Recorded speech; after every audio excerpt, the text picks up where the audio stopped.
Bonjour tout le monde, j'espère que vous allez bien. On se retrouve pour le premier brief de la semaine en ce lundi 8 juin 2020 et comme d'hab avant de commencer je tenais à vous inviter à nous rejoindre sur Discord, n'hésitez pas, le lien est en description dans les commentaires. Donc dans ce Discord vous y retrouverez énormément de documentation, donc justement dans la petite section de documentation qui se trouve juste ici, il y a pas mal de choses comme mon altcoin screener. Aujourd'hui on va parler un petit peu des altcoins, donc pour la stratégie SHAD, et il y a aussi un lexique, donc dans ce lexique il y a énormément de termes qui sont expliqués, qui vous aideront énormément, surtout pour les novices. Et pour ceux qui sont déjà présents sur le Discord, si vous n'aviez pas déjà vu, on a rajouté une petite section trading watchlist qui vous permet d'avoir pas mal de watchlist sur TradingView. Si ça peut vous aider, voilà, ça peut être pas mal. Donc on va pouvoir commencer le brief. Juste avant de commencer, je le fais jamais, mais je tenais juste à vous inviter à lâcher un petit pouce bleu, un commentaire. Vraiment, ça aide énormément pour le travail qui est fourni et c'est le meilleur moyen de me récompenser. Donc voilà, n'hésitez pas. Si des fois vous oubliez, n'hésitez pas à le faire maintenant, comme ça c'est fait si jamais vous voulez me récompenser pour le travail qui est fourni. Alors pour le Bitcoin, aujourd'hui on va parler du Bitcoin. Rappelez-vous, le lundi c'est focus sur le Bitcoin, mais on va faire aussi un petit peu de stratégie SHAD, parce que vu qu'on est lundi, il y a eu la clôture hebdomadaire et vous savez c'est là que je peux intervenir sur cette stratégie. Donc on va parler de quelques assets pour la stratégie SHAD, on va aussi parler du Bitcoin, des spreads futurs, on va parler un petit peu des assets à risque et des risk-off, ce qui se passe un petit peu sur les obligations, le gold qui est très intéressant, le S&P, on va parler un petit peu du Bitcoin là-dedans. Dans cette histoire, on fera un petit peu d'order flow aussi comme d'habitude, ce qui s'est passé un petit peu ce week-end, il y a eu pas mal de FOMO short, on va en parler. On va parler order flow, on va parler liquidité. Et on va aussi parler un petit peu de CoinMarketCap. Je suis pas du tout sponsorisé, rien du tout, je leur ai jamais parlé de ma vie, mais c'est un site que j'utilise pour qu'ils puissent un petit peu me donner les FA drivers, donc c'est tout simplement des éléments, des événements fondamentaux qui peuvent influencer sur le prix, que ce soit positivement ou négativement. Mais en gros, lui, ce site, il va juste répertorier toutes les news et ça peut être pas mal justement de voir que des fois la technique peut s'aligner avec, entre guillemets, une news qui peut arriver. Voilà, enfin je reviendrai dessus juste après, vous inquiétez pas, mais voilà, c'était juste pour vous parler de ça, et j'y reviendrai après. Alors pour le Bitcoin, toujours rien de plus à dire, on est toujours dans cette grosse battle zone, d'ailleurs c'est plus une battle zone weekly, je vous avais montré ça sur Coinbase il me semble, je change de chart mais vous inquiétez pas, ça change rien du tout. Donc voilà, oui, donc sur cette chart ici, rappelez-vous en weekly, tant qu'on n'a pas de cassure à la hausse, on restera dans cette battle zone. Tant qu'il n'y a pas de cassure à la baisse, on restera encore une fois de plus dans cette zone de combat. Pour ce faire, il faut que les bulls aillent casser les 10 079 $, et pour ce faire, il faut que les bears aillent casser les 8 100 $. Mais vous voyez, ça fait depuis maintenant 1, 2, 3, 4, 5, ça va faire la 6e semaine qu'on est bloqué là-dedans. Donc qui dit petite volatilité dit contraction, dit sortie explosive, que ce soit à la hausse ou à la baisse. Donc il y aura une sortie très certainement explosive. C'est une sortie haussière, ce sera une sortie très probablement explosive qui ira péter cette résistance. Dans le brief de vendredi, si vous l'avez vu, je vous avais expliqué un petit peu, j'avais parlé d'euphorie et de désespoir sur les spreads futurs, donc là c'est des concepts très clairs qui permettent de mesurer le sentiment, comme je vous avais expliqué. Actuellement on n'est pas dans un sentiment d'euphorie, on est plus dans un sentiment de putain, faut que le Bitcoin y baisse pour que je puisse en acheter. C'est un peu ça le sentiment général, les gens veulent voir le Bitcoin tomber pour en acheter, et short aussi massivement sur BitMEX, donc sur les contrats dérivés, ce qui aide pas grand chose, parce qu'en faisant ça, la liquidité s'accumule au-dessus. Donc ce qui est intéressant pour les market makers, c'est de simplement d'aller chercher en fait ce qu'ils veulent, rappelez-vous, ils s'en foutent que le Bitcoin il soit $1, $10, $1000, $100 000, ce qu'ils veulent c'est juste aller chercher là où il y a le plus de liquidité, et si tout le monde short, la liquidité s'accumule au-dessus, et ils vont chercher cette liquidité au-dessus tout simplement. Donc voilà, mais juste pour dire que pour l'instant, consolidation, il n'y a rien de plus à dire. Lorsqu'on aura une résolution, ce sera une résolution très probablement explosive. On va les checker après en daily, on a peut-être des signes qui peuvent nous indiquer que la résolution est peut-être imminente, on va les checker ça justement. Donc là je vais repasser sur Bitstamp, mais si on prend une vue hebdomadaire, on est toujours dans cette grosse battle zone, et je vais pouvoir la supprimer en daily d'ailleurs, celle-ci je vais pouvoir la supprimer, on s'en fiche maintenant. Pour moi ici la battle zone plus court terme est clair, elle est ici. Si l'aimant veut bien se mettre, voilà, l'aimant veut bien se mettre. Donc pour moi on perce ici, les bulls ont gagné. On perce ici, les bears ont gagné. Donc pour moi ici c'est la battle zone actuelle, sur du court terme, sur plusieurs jours. Donc voilà, entre les 10 429 $ et les 9 135 $, voilà un range. Paradis des range traders qui vont chercher à acheter le bas du range, à vendre le haut du range tout simplement. Donc voilà, pour moi ici maintenant c'est la nouvelle battle zone. On avait noté ce setup de continuation potentielle qui pourrait ramener Bitcoin à 13 700, donc revenir chercher le haut de ce range. Est-ce qu'on va aller à 13 700? J'en sais strictement rien. Mais ici c'est ce que les traders de continuation peuvent targeter tout simplement.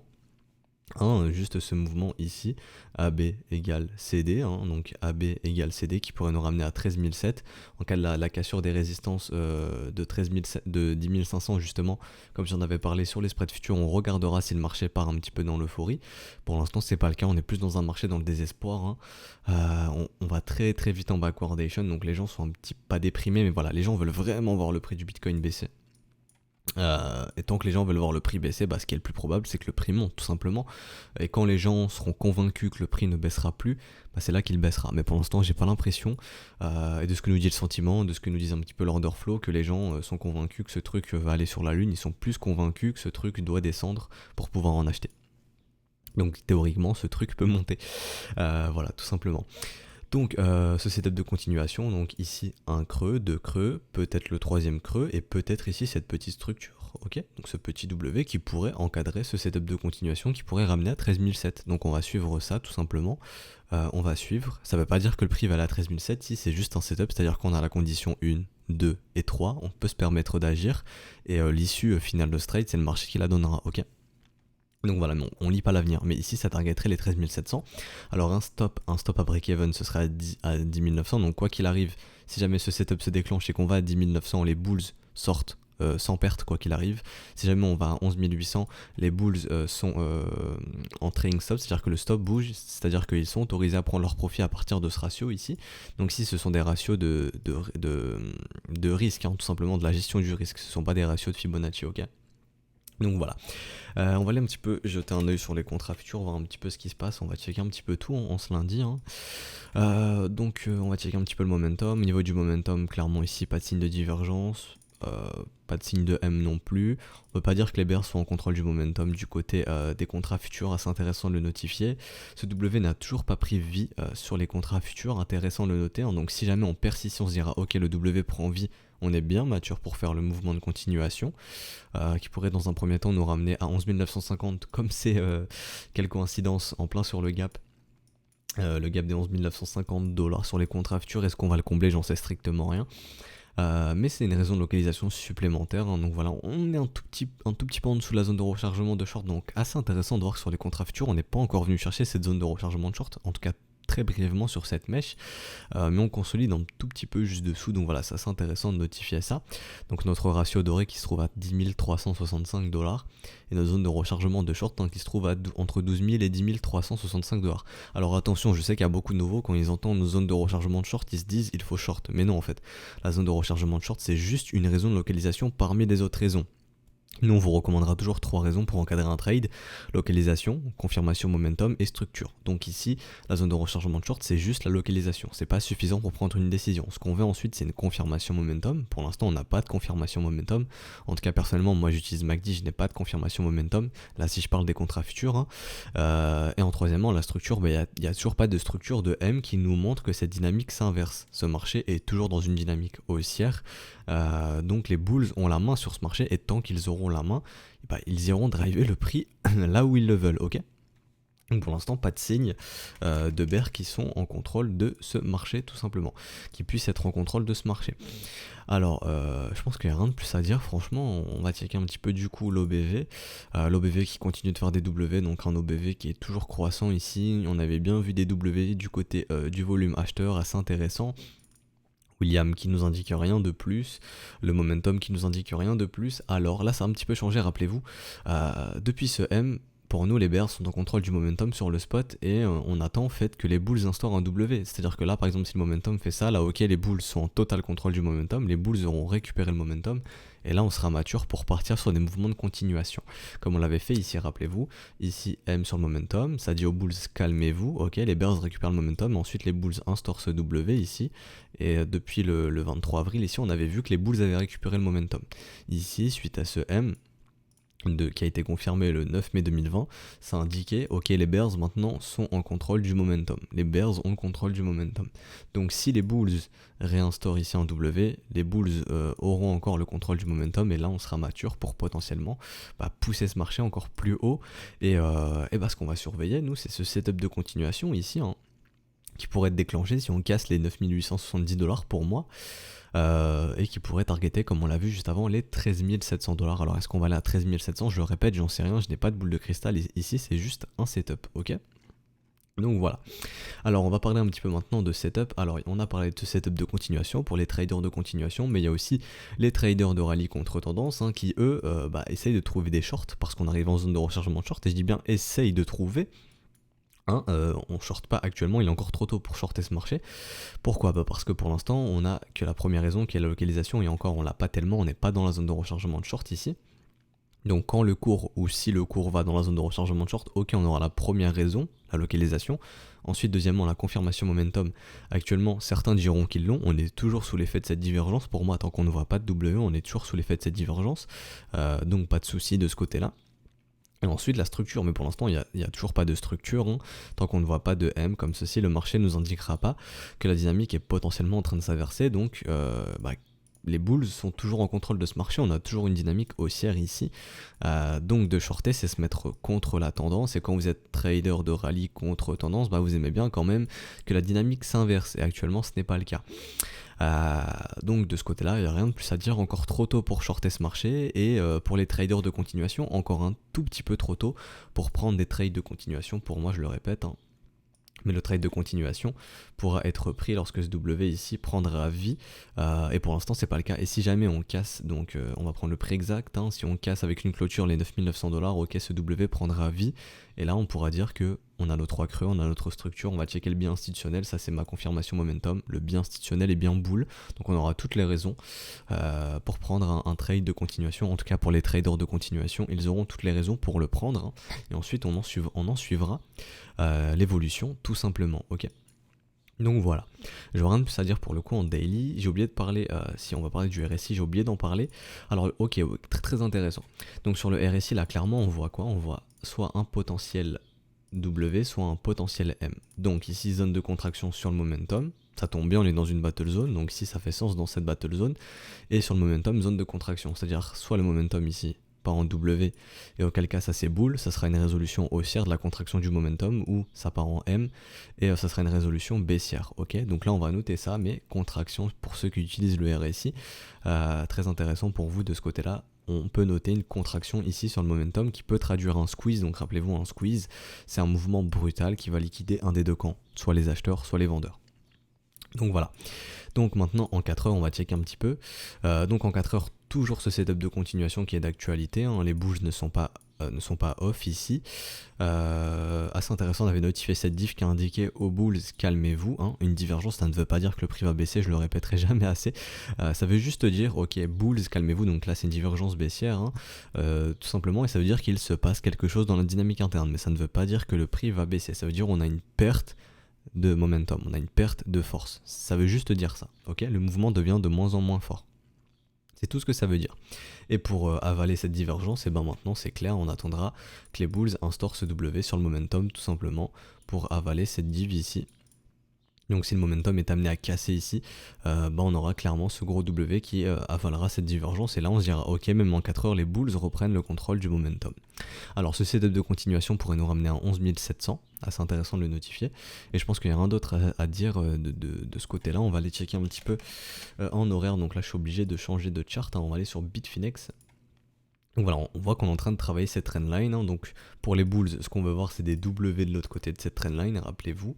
Ce qu'on aimerait voir pour les bulls, c'est des W pour avoir une acceptation du prix de l'autre côté de cette trendline, la belle petite structure qui confirme qu'on a bien l'acceptation et que les bulls sont bien présents de l'autre côté de celle-ci. Pour l'instant c'est pas le cas, donc on voit qu'on casse, on réintègre, on recasse, on réintègre.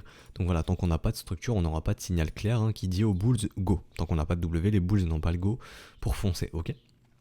Donc voilà, en une heure, on n'est toujours pas dans cette zone de rechargement de short. Donc là, s'il y a des traders de rallye contre tendance qui veulent déjà chercher des shorts en horaire, actuellement il n'y a pas la possibilité, la zone de rechargement est plus haute. Donc assez intéressant de notifier ça. Et on va encore voir qu'il y a deux types de traders qui s'opposent, les traders de rallye contre tendance et les traders de continuation, ok, des mouvements de continuation. Et là clairement si je fais ça, hop, donc là c'était un petit peu, je vous avais expliqué que les creux se faisaient en zone de rechargement, donc ça je vais pouvoir le supprimer, et là on va tout simplement voir un petit peu qu'il y a un setup de continuation aussi qui est en train de s'imprimer ici pour les bulls, qui pourrait ramener BTC tout simplement à horizon. Donc là je vais vous afficher ça de suite. Donc à horizon de 10 900 $. Donc hop, je vais étendre un petit peu ça, mettre à 380. Donc ici on peut identifier un premier creux, un second creux, et on pourrait attendre un troisième creux pour les bulls avec la structure ici, et là ça pourrait être le signal du setup de continuation qui pourrait ramener le cours à 10 926 $ sur ce setup. Donc pour l'instant voilà, les traders de rallye contre-tendance vont essayer de shorter ce marché dans cette zone. Je dis bien essayer, il faut les trois raisons, encore une fois, localisation, confirmation, momentum et structure. On voit aussi qu'il y a un creux dans le volume profile ici, donc très très probable que le marché revienne faire du business ici. On en avait parlé aussi sur ExoCharts et je vais y retourner juste après. Donc ça c'était pour les traders de rallye contre tendance. Donc localisation, confirmation, momentum et structure. Et là pour les traders de continuation, pareil ici un creux, second creux, on pourrait attendre le troisième creux, la structure et là let's go. Ça qui pourrait nous ramener à 10 926 $. Certains ont déjà pu le déclencher avec un creux ici, deuxième creux ici, essayer de trouver une structure ici, ce W là, se dire ok c'est déclenché, pourquoi pas. Certains ont déjà pu prendre le trade ici. Donc là on va noter les deux façons. Cette première façon un petit peu plus agressive je vais dire, parce que les creux se font très rapidement, ou alors la façon un petit peu plus symétrique, un creux ici, un deuxième creux ici, un troisième creux ici, qui montre que vraiment toute cette zone est bien défendue. Voilà, ça dépend un petit peu des profils, mais on pourrait déjà se dire que certains traders de rallye, certains traders de continuation ont déjà pu déclencher ce trade, et on va le noter tout simplement. Ici ça nous ramènerait à 10 900 $, donc on va noter tout ça, ok. Donc là je pense que j'ai fini un petit peu pour le BTC sur la charte. On va aller faire un petit peu directement de l'order flow. Donc au niveau de l'order flow, on va voir un petit peu ce qui se passe. Alors ce week-end, qu'est-ce qui s'est passé? Vous pouvez voir un petit peu ici, ok, explosion de l'open value, ça s'est fait quand? Ça s'est fait quand le cours ici il a dump, ok. Donc ici le cours a baissé, on a eu quelques candles consécutifs baissières, l'open value a fait quoi ici? Il a explosé avec un funding négatif, donc ici énormément sont rentrés en short. On peut voir qu'ils ont été punis directement derrière, un gros short squeeze, les vendeurs qui sont liquidés ici, voilà, 6 millions de liquidations, l'open value qui diminue bien, donc beaucoup de vendeurs ici qui ont paniqué, qui ont clôturé leur position, donc assez intéressant de, comme on l'a notifié, que tant que le prix baisse et tant que les gens shorteront, ce marché ne pourra pas baisser parce que les liquidités s'accumuleront plus haut et les market makers ne peuvent pas laisser toute cette liquidité ne pas être exécutée, en fait, ne pas aller liquider tous ces gens. Tout simplement, c'est comme ça que ça fonctionne. Si tout le monde short, le marché monte. Si tout le monde achète, le marché baisse. C'est comme ça que ça fonctionne. Le marché va toujours dans le sens inverse de la majorité. Et ici on peut voir clairement que la majorité cherchait à short. On va checker un petit peu ici. Pareil ici, le cours descend. Ici l'open value augmente pas mal, donc pareil encore une fois ici les gens short, donc dans une optique psychologique, en tout cas le sentiment a l'air bear, c'est-à-dire que en tout cas là je peux pas inventer le sentiment, là j'ai les data que j'ai sous les yeux de l'order flow, et l'order flow me dit ok, quand ça baisse il y a trop de gens qui short, donc tant que ça baisse il y a des gens qui essayent de shorter ce marché, et tant que ces gens essaieront de shorter, ce marché ne descendra pas, tout simplement. Et donc pour l'instant il y a toujours plus de shorters, en tout cas ça a l'air, il y a toujours l'air d'avoir plus de shorters dans ce marché. Donc tant qu'il y aura plus de shorters, ce marché ne pourra pas descendre, ok. Il faudra les liquider ces vendeurs tout le temps, enfin tout le temps. S'il y a toujours plus de vendeurs à liquider, les market makers vont pas se faire chier, ils vont aller les liquider tout simplement. Donc là de ce qu'on voit un petit peu des datas qu'on a, quand ça monte, personne n'est chaud pour acheter, ici ça monte, l'open value ne fait rien, ça baisse, l'open value augmente. Donc c'est un petit peu la même chose qu'on voyait au niveau des 7300, rappelez-vous, c'était la même chose. Quand le prix baissait, les gens shortaient en masse, quand ça montait, les gens n'achetaient pas énormément. Donc si peu de gens achètent, ça coûte, les liquidités s'accumulent pas plus bas, donc c'est pas intéressant pour les market makers d'aller chercher cette liquidité plus bas. Par contre, si tout le monde short, là oui, c'est intéressant pour eux d'aller chercher la liquidité plus haut. Et là ça a l'air d'être le cas, c'est-à-dire que les gens sont plus chauds pour short. On avait parlé aussi sur ExoCharts, vous voyez ici, très peu de volume exécuté, jusque 10 095 $. Donc on reviendra très probablement travailler cette zone de prix, pareil ici, aux alentours des 8006, on reviendra aussi visiter les 8006 plus tard. Encore une fois, quand, j'en sais rien, mais le marché reviendra faire du business dans ces zones, rappelez-vous. Le marché déteste aller dans des, enfin le marché déteste laisser des zones dans lesquelles il a traité, il a fait peu de business, il y a eu peu d'échanges. Donc ici il y a eu très peu d'échanges, donc on reviendra traiter ces zones. Très probablement. La question c'est quand, et ça je peux pas vous dire quand, ok. Sur ExoCharts, alors sur ExoCharts il n'y a rien à dire. Je vous ai notifié ici en fait, ça je le fais souvent, c'est-à-dire que je mets un petit peu des petites lignes je note les résistances et je regarde où il est l'open value. Donc là l'open value il était à 60 000 ici, 60 000 ici, 60 000 ici. Et moi ce qui est intéressant de voir, je veux voir sous résistance un open value augmenté. Et pour l'instant ça n'a pas l'air d'être le cas. C'est-à-dire qu'il n'y a pas énormément de gens qui se leverage beaucoup. Hein. On reste toujours aux environs des 60 000, ok. Donc par exemple si on voudrait se dire ok on est mature pour faire un gros short squeeze, on aimerait bien que l'open value soit plus haut sous cette résistance et que ce soit majoritairement des vendeurs. Pour l'instant c'est pas le cas. Mais aussi notre façon d'interpréter ça c'est de se dire ok il y a personne qui achète sous résistance. Donc let's go, on peut la casser en fait, ça coûte pas cher. Surtout qu'on voit qu'actuellement les gens sont plus chauds de short, hein, donc les liquidités continuent de s'accumuler plus haut. Mais ce que je veux dire c'est que comparé à ce qui se passait ici, sous cette précédente résistance, ici où il y avait beaucoup de gens qui shortaient massivement. Une première fois, on est venu taper la résistance avec 55 000 d'open value, ensuite 60 000, ensuite 73 000. Vous voyez ici, beaucoup de vendeurs qui accumulaient ici, mais là, c'est pas trop le cas. Mais il n'y a pas non plus de gens qui achètent beaucoup, donc il n'y a pas beaucoup d'acheteurs sous résistance, contrairement à ici. Rappelez-vous ici, non, c'était ici, rappelez-vous. Ici, rappelez-vous, l'open value augmentait. Ici, beaucoup de gens achetaient sous résistance, on les a dégagés. Et ensuite, ici, pas beaucoup de gens ont acheté sur ce rallye. Si vous voyez, l'open value n'a pas explosé très brièvement ici et on les a automatiquement dégagés. Donc là, on peut se dire qu'on a dégagé pas mal d'acheteurs, qu'on a accumulé pas mal de vendeurs ici. Donc il y a beaucoup de liquidités à aller chercher plus haut. Donc en tout cas, la situation a changé. Hein. Depuis ici, les gens étaient chauds pour acheter. Ici, les gens n'ont pas été chauds pour acheter, sont pas tellement chauds pour acheter ici. Donc on peut se dire que c'est bon. Tous ces acheteurs sous résistance, on les a dégagés et maintenant on est peut-être prêt justement à aller péter cette résistance, ok. Donc voilà, ça c'est un petit peu pour l'analyse au niveau de l'order flow. Au niveau des liquidations, on va checker. Depuis plusieurs jours, on liquide de moins en moins de bears, on se remet un petit peu à liquider de plus en plus de bulls, donc voilà, peut-être qu'on dégage les bulls, on continue de dégager les bulls sous résistance et ensuite on verra. Mais pour l'instant, je n'ai rien de plus à dire. Au niveau des spreads futurs, alors les spreads futurs, il n'y a toujours rien de plus à dire. En tant qu'on ne voit pas de gros M, on se dira pas, ok, les bulls sont off. On évolue à un spread de 58$. Rappelez-vous, ici, on n'est pas dans l'euphorie, on est dans un marché. Les investisseurs sont optimistes, c'est tout. Ils sont optimistes dans le futur, parce qu'ici on parle de contrats futurs, mais ils ne sont pas euphoriques, hein. On est juste à des spreads de 57$, et ça c'est intéressant de le notifier, c'est-à-dire que, comme je l'avais expliqué vendredi, l'euphorie n'a toujours pas été présente sur ce rallye ici, sur ce mouvement ici on n'a toujours pas eu d'euphorie, hein. Contrairement au précédent rallye, si je vous prends le précédent rallye ici, rappelez-vous on avait des spreads ici de 500$, donc là oui on était sous l'euphorie, mais pour l'instant, toujours pas de signe d'euphorie dans ce marché, et rappelez-vous, Bitcoin il aime bien poser un top avec un sentiment prononcé qui est celui de l'euphorie et un bottom avec un sentiment prononcé qui est celui du désespoir, ok. Rappelez-vous le 12 mars lors de ce bottom on avait des spreads négatifs, donc des spreads en backwardation de moins 500$, ce qui est énorme, donc là vraiment un sentiment de désespoir.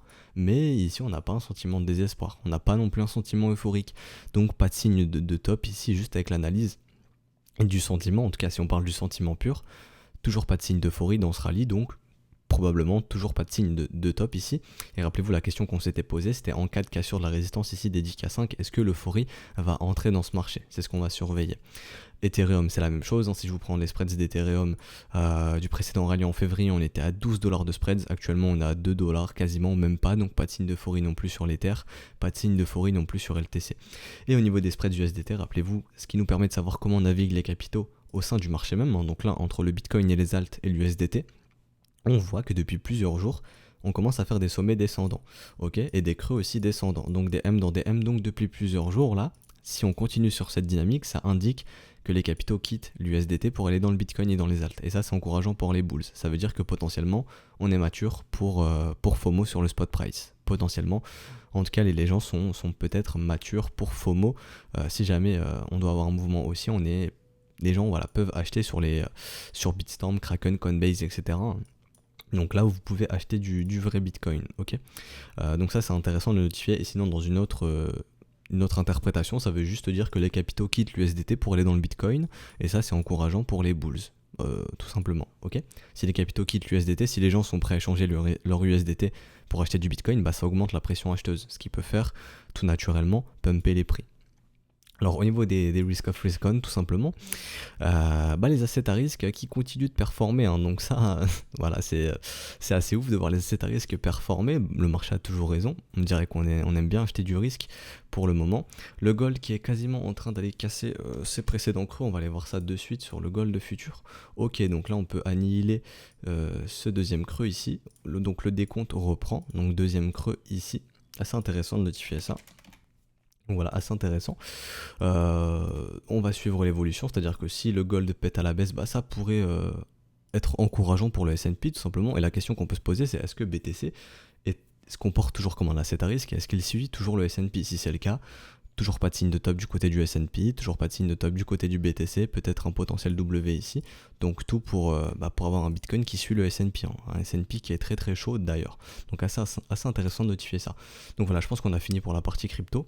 Maintenant on va checker un petit peu les altcoins pour la stratégie SHAD. Alors Pivx qui a confirmé ce W weekly, donc clairement ici pour moi c'est un achat pour moi. Donc j'ai placé mon ordre, hein, déjà sur la neckline. Donc voilà pourquoi, parce que j'ai un OBV qui est explosif ici, donc les capitaux entrent en masse. À quoi je peux m'attendre lorsque je vois un marché horizontal et des capitaux rentrer en masse? Tout simplement une accumulation, donc ça m'intéresse énormément. Retour du volume acheteur, ça m'intéresse. William a quitté son état d'enfoncement. Cette précédente diff que je n'ai pas notée, très intéressant aussi.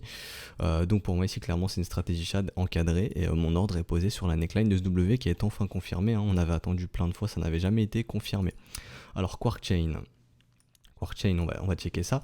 Donc QuarkChain, le volume très très intéressant, l'OBV qui explose, le volume. Mais je ne suis pas chaud d'acheter en fait cette grosse candle ici parce que c'est trop volatile, vous voyez plus de 200%. Donc ce que j'ai fait, c'est que j'ai placé mon ordre dans la zone de rechargement sur ce gap ici. Vous voyez, il y a un petit gap en plein dans la zone de rechargement, donc c'est ici que j'ai posé mon ordre. Et sur CoinMarketCap, on peut voir que QuarkChain, sur ce deuxième trimestre, il y a quelque chose qui arrive, hein, donc le Proof of Stake, très intéressant. Voilà, le support du Proof of Stake. Donc total support, donc assez intéressant de notifier ça. Du côté de MTL, donc j'ai noté MTL, on va checker un petit peu MTL. Donc MTL, qu'est-ce qui se passe? MTL, j'avais noté tous ces W weekly ici, un OBV qui explose aussi, donc un OBV ici qui a pas mal explosé, beaucoup de volume acheteur, donc pour moi ici clairement signe d'accumulation. Ici la cassure, on réintègre très vite, donc le check-out, c'est-à-dire ceux qui ont FOMO ici se sont fait secouer, et je pense qu'ils ont perdu patience, qu'ils sont en train de dégager. Tout simplement. Donc c'est pour cela que je suis prêt à acheter ce W Daily s'il prend forme. Je suis prêt à encadrer ma stratégie SHAD ici. Donc c'est-à-dire que si ce W Daily prend forme, perso, je suis prêt à encadrer ma stratégie SHAD. Après j'ai noté XVG, donc XVG que j'ai déjà déclenché. XVG pareil. Donc là je le trade sur Bitrex, hein. Donc sur Bitrex, tous ces W weekly qui avaient pris forme ici, ces W, ce gros W aussi ici, donc très encourageant. Il y a un événement fondamental qui arrive, c'est-à-dire le halving d'ici juillet, donc un événement fondamental qui peut amener à causer une croissance des prix, donc ça m'intéresse, on appelle ça un FA driver positif. Donc là l'analyse technique et l'analyse fondamentale ont l'air de ne faire qu'un. Très intéressant pour moi, j'adore encadrer des idées de trade lorsque technique et fondamentale ne font qu'un, on appelle ça une idée de trade complètement rationnelle, très intéressant. Un OBV ici aussi qui se remet à dessiner des W, donc les capitaux ont l'air de rentrer. Donc pourquoi j'ai encadré ma stratégie? Parce que ici en fait j'ai eu déjà ces grosses divergences ici très intéressantes que je vais noter. Hop. Et ensuite ce break de trendline avec ce W ici de l'autre côté de la trendline, donc tout simplement voilà pourquoi j'ai encadré ma stratégie SHAD ici, et maintenant mes ordres doubles sont posés, j'ai déjà mis les alertes ici comme vous pouvez le voir, donc maintenant voyons ce que ça va donner, voilà ce que j'ai envie de dire. Alors REC, désolé je perds un petit peu ma voix. Alors REC, qu'est-ce que j'avais notifié? Alors REC, je suis prêt à acheter voilà, ce W weekly s'il prend forme, tout simplement, ce W de l'autre côté de la trendline. J'avais notifié aussi un OBV ici pas mal croissant, marché horizontal, OBV croissant, donc les capitaux ont l'air de rentrer. William a quitté son état d'enfoncement, très très intéressant. Cette précédente divergence ici, donc très intéressant aussi, on dirait que les bulls essayent de récupérer le momentum. Ici on pourrait voir un potentiel W, dégueulasse, mais bon, je vais pas le prendre en compte, mais le momentum n'a pas l'air trop dégueulasse non plus ici, donc assez intéressant pour moi. Et juste ce creux en fait ici dans le volume profile, ça pourrait indiquer au marché de revenir faire du business ici, et ça peut offrir un double, même quasiment deux doubles avec un retracement de moitié ici. Donc moi voilà, ça m'intéresse énormément. Donc si ce W prend vie, je suis prêt à encadrer ma stratégie SHAD sur REC. Ensuite, j'ai noté Nuls. Alors pourquoi Nuls? Parce que j'ai noté des événements fondamentaux, donc pareil pour le deuxième trimestre 2020, on va checker ça, donc c'est directement sur leur site, hein, donc voilà, un petit peu de fondamental, ça peut aider. On peut avoir un FA driver potentiellement, un FA driver positif, rappelez-vous. Donc si ce W prend forme, pour moi très intéressant. Vous voyez ici ce gros W sur le volume, donc encore une fois très intéressant aussi. Les bulls ont l'air de se réveiller, cet OBV explosif, un OBV croissant sur un marché horizontal, très intéressant. Les capitaux ont l'air de rentrer ici. Sur le momentum, un W qui a pris forme sur le momentum, très intéressant. On dirait que les bulls essayent de récupérer le momentum ici. William a quitté son état d'enfoncement, très intéressant aussi ici. Donc voilà pourquoi je serais prêt à acheter ce W weekly tout simplement, et juste un retracement de moitié pourrait m'offrir ici un double, et ça même avant, si je dis pas de conneries, si je m'en rappelle, voilà, même avant, juste en revenant en fait traiter ce creux dans le volume profile, je pourrais récupérer un double, ce qui m'intéresse énormément. Et on va terminer, pardon, on va terminer avec WPR que j'ai déjà encadré. Alors, parce qu'il y avait déjà eu ce W ici que je n'avais pas vu, et en fait j'ai été surpris de voir le cours en fait revenir dans la zone de rechargement tout simplement, donc c'est ce qui m'a permis d'encadrer cette stratégie. Vous voyez ici ce W a déjà pris forme ici, vous le voyez. Et ce qui m'a aussi intéressé, c'est, vous voyez ici, ce volume complètement croissant, cet OBV qui explose. Il a vraiment l'air de se passer quelque chose ici, je sais pas ce qui se passe. J'ai noté un truc fondamental pour WPR, il me semble. Non, il n'y a pas de fondamental, non, ça devait pas être WPR. Mais en tout cas, je sais pas ce qui se passe sur cet asset, mais quand je vois ça, bon, ça me met la puce à l'oreille, hein. Il y a une grosse accumulation qui se fait ici, et j'ai tout simplement acheté la zone de rechargement, voilà, sous forme de Shark Setup. J'ai pu encadrer ma stratégie Shad ici, mes ordres doubles sont posés, donc maintenant voyons voir. Ce qui m'a énormément intéressé, c'est-à-dire qu'un simple retour à la moitié ici, donc un retracement de moitié ici, pourrait m'offrir deux doubles, hein, donc même avant, donc voilà, ça m'intéresse énormément. C'est pour ça que j'ai encadré ma stratégie Shad ici. Lorsque je vois ce volume, cet OBV explosif, le cours qui maintient bien ce bottom depuis ce W weekly, et puis la consolidation en zone de rechargement, voilà, j'ai énormément de raisons de prendre ce trade, donc je le prends tout simplement. Et allez, en petit bonus, c'était pas prévu, mais XLM qui a l'air aussi de vouloir reprendre de la valeur contre le Bitcoin, quand on voit tous ces potentiels W. Donc là voilà, on a un ici, on peut même en trouver d'autres, ça y a pas de souci là-dessus. Donc beaucoup de W potentiels. Donc voilà, un XLM qui a l'air de vouloir reprendre de la valeur contre le Bitcoin, les bulls qui ont l'air de se réveiller, vous voyez ici depuis plusieurs semaines des volumes croissants. William a quitté son état d'enfoncement, pareil, très intéressant, cette grosse divergence ici. Et on va noter aussi ce potentiel W sur le momentum, hein, s'il prend forme, qui donnera potentiellement le go aux bulls, qui dira aux bulls avez récupéré le momentum ici, suite à CM, ce qui sera très très intéressant, ok. Donc très très intéressant ici XLM. Ce qui m'intéresse un peu moins, c'est le retour sur investissement. Par exemple, on est très vite limité comparé à d'autres altcoins, hein. Si je prends par exemple, je sais pas, PIVX, si on prend la vue macro, une vue plus long terme, et encore là je suis sur Binance, il y a plus d'historique sur Bittrex. Sur Bittrex on est venu chercher 180 000 sats il me semble, ATH, mais vous voyez ici on a beaucoup plus de rendement. Donc voilà, pour ça que PIVX peut plus m'intéresser, mais XLM, la dynamique qui semble devenir très intéressante, c'est pour ça que je voulais en parler aujourd'hui. Donc voilà, si cette vidéo vous a plu, n'hésitez pas à liker, abonner, commenter tout simplement, c'est le meilleur moyen de me récompenser. Moi je vous souhaite une excellente journée, et donc on se retrouvera donc demain pour cette fois-ci analyser aussi les altcoins, hein, donc les altcoins ICAP, tout ce qui a été XRP, Litecoin, Bitcoin Cash, ETC, etc. Je sais pas, d'ailleurs dites-moi en commentaire, hein, vous voulez voir quels altcoins être analysés, et on ira checker ça demain. Donc voilà, je vous souhaite un excellent début de semaine, une excellente journée, allez ciao tout le monde.